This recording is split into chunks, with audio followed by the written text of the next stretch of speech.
Hey there, Jordan here, and welcome back to another video. I'm so glad you're here. Today we're going to talk about how to edit your next Instagram photo in Lightroom. I'll give you the sliders you need, the adjustments you can make every time, the sliders to drag up, the ones to drag down, and how to make your photo stand out on Instagram without just bumping up the contrast. We'll also talk about the perfect crop for Instagram and how to make sure the coloring is gonna look good once you've got that photo on Instagram. One more thing, if you're not already subscribed and you like photo and editing tips, go ahead and hit that subscribe button. I would love to see you here next time when I drop a video. Ready to edit your next Instagram photo in Lightroom? Yeah, let's go. Step 1, edit your photo for Instagram. Here are some of the kind of basic adjustments you can make every single time. I almost always bring up my exposure unless it was incredibly underexposed. Bring up the contrast, bring down the highlights a little bit, bring up the shadows a little bit, whites down, bring down the blacks, and then I'll bring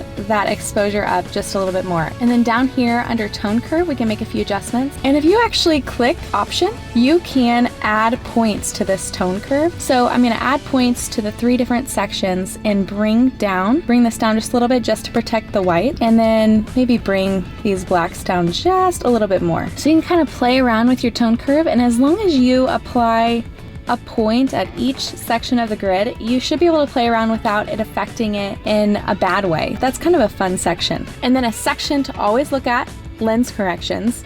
So go ahead and click remove chromatic aberration and enable your profile corrections. Lightroom will actually select these settings automatically for you. Step 2, crop for Instagram. So to crop your image, just go over here to the crop overlay or click R on your keyboard. And I normally just select 1 by 1 for Instagram. And there's before and after again, just because I'm a little obsessed. I think it's super fun. Another way to look at your before and after is to click the little Y button and you can see it side by side. Yeah, they have just a ton of different options. To get off of that, you just go back over here and click this little regular box button. Step 3, get an idea of what your photo is going to look like on Instagram. To get a good idea of what your photo is going to look like on social media, you can just right click or control click and select white.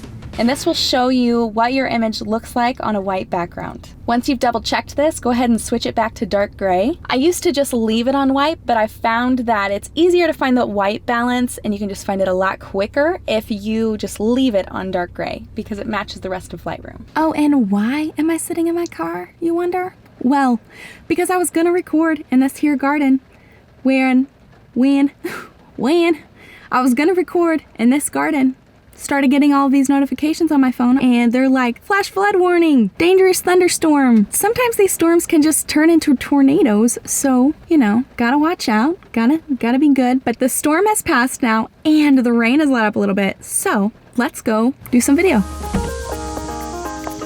Yeah, okay, I would not say the rain has let up.